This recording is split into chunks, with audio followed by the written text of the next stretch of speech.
જે પ્રકારે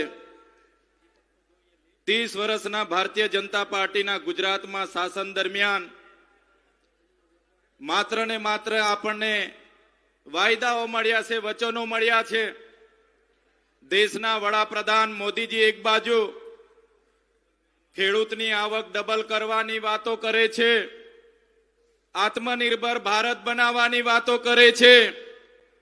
ત્યારે ભારતીય જનતા પાર્ટીને સરકારની એવી તો કઈ નીતિઓ છે અમને સમજાતું નથી કે અનાજનો ભાવ દિવસે ને દિવસે વધતો જાય છે અને અનાજ ઉગાડનાર ખેડૂત દિવસે ને દિવસે ગરીબ થતો જાય છે। આ ધરતી માતા પર એ ધરતી માતાને ખેડીને જ્યારે ખેડૂત બીજ મૂકે છે, પોતાના સમગ્ર કુટુંબ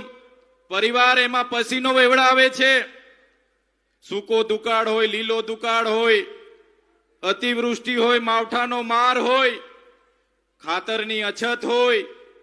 રાત દિવસ ઝેરી જાનવરોની ચિંતા કર્યા વગર જ્યારે આપણા ખેડૂત ભાઈઓ પોતાનો કાચો માલ લઈને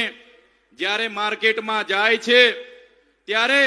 પોતાનો ભાવ પણ પોતે કરી નથી શકતા, પોતાના માલનો ભાવ બીજા વેપારીઓ કરે છે અને આ વેપારીઓ દ્વારા એમના ભાજપના મળતિયાઓ દ્વારા જે કટકી કરવામાં આવે અને એ કટકીના કડદા પ્રથા સામે આ વિસ્તારના ખેડૂતો જ્યારે લડ્યા, આ વિસ્તારના આગેવાનો રાજુભાઈ કરપડા, પ્રવીણભાઈ રામ રળિયા,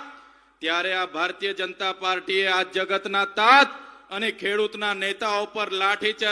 ચલાવી છે। ત્યારે આ મંચ પરથી મેં કહેવા માંગુ છું ગુજરાતની ભારતીય જનતા પાર્ટીની સરકારને, તમે મંત્રીમંડળ બદલવો છો, તમે નવા નવા મંત્રી લાવશો, પણ આવનારા દિવસોમાં ગુજરાતનો તાત, આ ગુજરાતનો ખેડૂત તમારી સરકાર બદલી દેવા માટે તૈયાર થઈ ગયો છે।